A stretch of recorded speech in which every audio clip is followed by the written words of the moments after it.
राधे राधे। आप सभी का वाणी भक्ति चैनल पर बहुत बहुत स्वागत है। आप सब कैसे हैं यह बताने के लिए कमेंट बॉक्स में राधे राधे ज़रूर लिखें। राधा रानी आप सबका कल्याण करेंगी। तो चलिए शुरू करते हैं आज की वीडियो। आज की वीडियो में मैं आप सभी के लिए शनिदेव भगवान के व्रत की विधि और कथा लेकर आई हूँ। शनिवार व्रत की विधि। शनिवार को प्रातः नित्य कर्म से निवृत्त होकर स्नान आदि करके व्रत का संकल्प करना चाहिए। काले तिल, काले अक्षत, पुष्प, काले चंदन का प्रयोग करना चाहिए। पूजा आदि पीपल के वृक्ष के नीचे की जाए तो अच्छा माना जाता है। 7 बार प्रदक्षिणा करनी चाहिए। इसके पश्चात वृक्ष में सूत लपेटना चाहिए और शनिदेव की प्रार्थना करनी चाहिए। लोहे के कटोरे में कड़वा तेल भरकर काले तिल और काली वस्तुओं का दान करना चाहिए। काले जौ, काले उड़द, काले तिलों का प्रयोग करना चाहिए। शनिवार व्रत की कथा। एक बार सूर्य, चंद्रमा, मंगल, बुध, बृहस्पति, शुक्र, शनि, राहु और केतु इन 9 ग्रहों में विवाद होने लगा कि हम सब में से बड़ा कौन है। सभी अपने आप को बड़ा समझते थे। उन लोगों का विवाद काफी बढ़ गया और वह किसी फैसले पर न पहुंच सके तो देवराज इंद्र के पास गए और उनसे निवेदन किया, हे देवराज, आप हमारा न्याय करा के बताइए कि हम 9 ग्रहों में से सबसे बड़ा ग्रह कौन है। ग्रहों की बात सुनकर इंद्र घबरा गए और बोले, मुझ में इतना सामर्थ्य नहीं है कि जो मैं किसी को छोटा बता सकूं। मैं इस मामले में कुछ नहीं कह सकता। हाँ, मैं एक उपाय अवश्य बता सकता हूँ।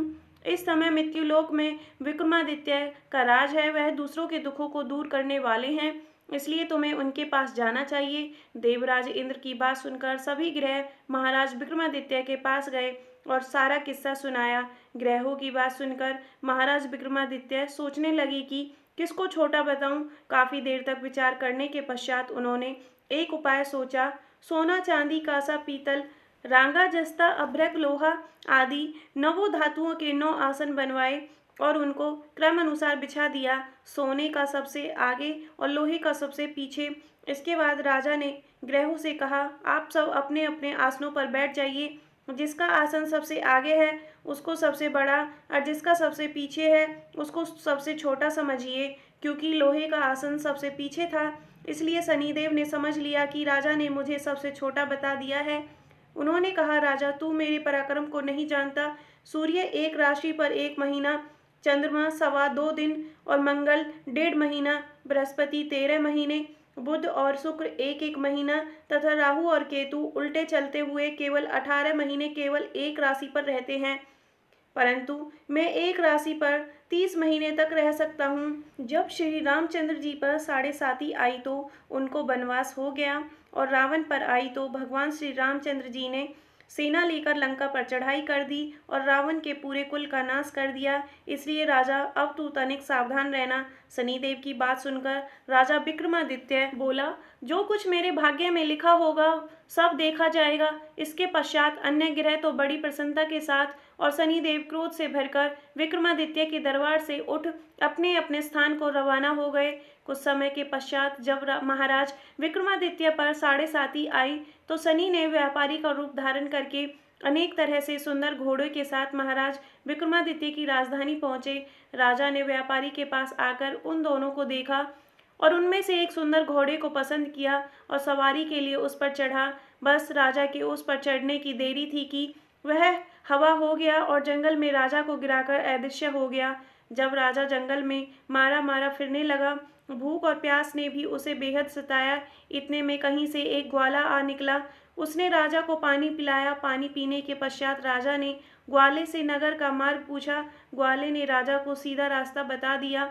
राजा शहर में पहुंचा और सेठ की दुकान पर जाकर बैठ गया। सेठ ने जब उसका नाम ग्राम पूछा तो राजा ने कहा, मेरा नाम बीका है और मैं उज्जैन का रहने वाला हूँ। सेठ ने उसे कुलीन मनुष्य जानकर जल आदि पिलाया। सेठ की दुकान पर उस दिन अधिक बिक्री हुई। इससे सेठ राजा को एक भाग्यवान पुरुष समझकर भोजन के लिए अपने घर को ले गया। भोजन करते समय राजा ने देखा कि एक सोने का हार खुंटी के साथ लटक रहा है और खुंटी हार को निकल रही है। भोजन के बाद आवश्यकता पड़ने पर सेठ को हार कहीं नहीं मिला तो सबने यही कहा कि हार अवश्य ही बीका ने चुराया है।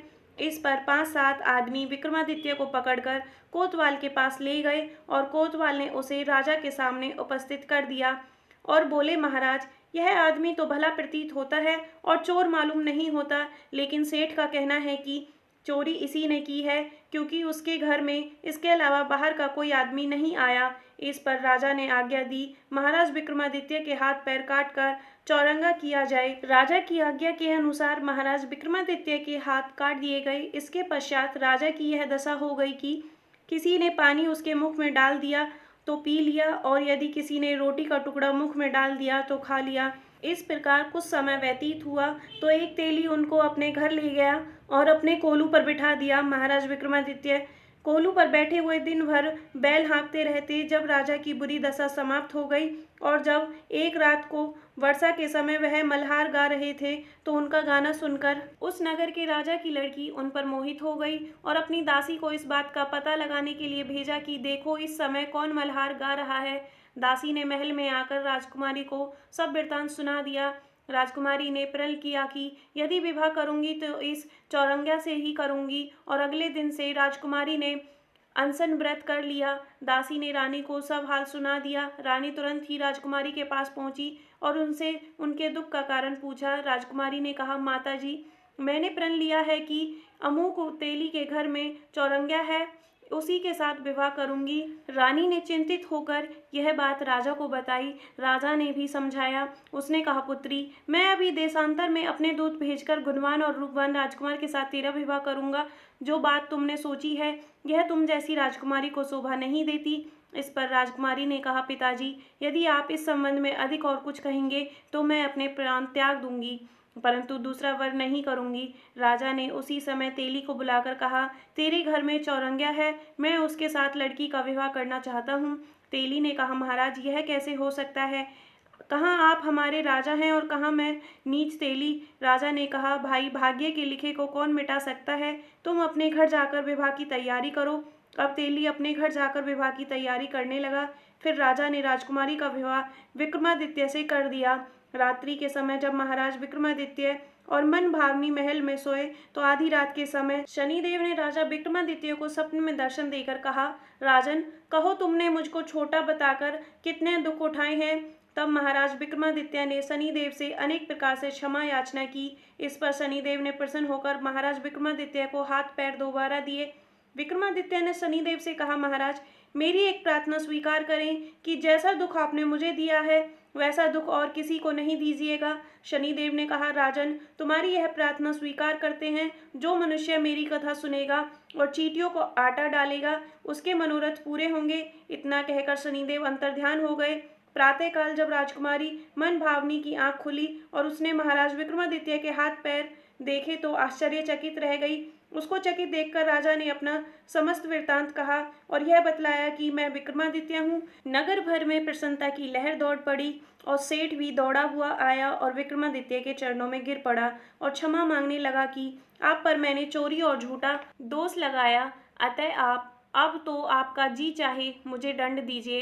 राजा विक्रमादित्य ने कहा, सेठ, मुझ पर शनिदेव का कोप था, इसमें आपका कोई कसूर नहीं है। सेठ ने कहा, परंतु मुझको तभी शांति होगी जब आप मेरे घर चलकर प्रीति पूर्वक भोजन करेंगे। सेठ महाराज विक्रम को अपने घर ले गया और बहुत ही बढ़िया पका हुआ स्वादिष्ट भोजन सामने रखा। जब विक्रमादित्य भोजन कर रहे थे तो उन्होंने एक आश्चर्य की बात सबको दिखाई।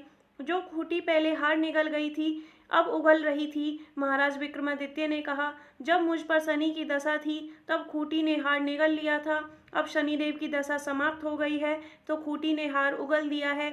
जब भोजन समाप्त हो गया तो सेठ ने हाथ जोड़कर कहा, मेरे यहाँ एक कन्या है, उसका पानी ग्रहण आप करें। इसके बाद सेठ ने अपनी कन्या का विवाह विक्रमादित्य के साथ कर दिया। महाराज विक्रमादित्य राजकुमारी मन भावनी और सेठ की कन्या श्री कावरी सहित अपनी राजधानी को रवाना हो गए। नगरवासियों ने उनका स्वागत किया। राजा विक्रमादित्य ने नगर में जाकर यह घोषणा करवाई कि शनिदेव सब ग्रहों में सर्वोपरि हैं। जो कोई भी शनिदेव की कथा को पढ़ता और सुनता है उनके सब दुख दर्द दूर हो जाते हैं। बोलिए श्री शनिदेव महाराज की जय। आपको आज की हमारी यह जानकारी कैसी लगी हमें कमेंट बॉक्स में ज़रूर बताएं और आने वाली नई जानकारियों के लिए हमारे चैनल को सब्सक्राइब करें, साथ ही नोटिफिकेशन की बेल को ऑन करें जिससे आने वाली कोई भी जानकारी आपको सबसे पहले मिल सके। धन्यवाद।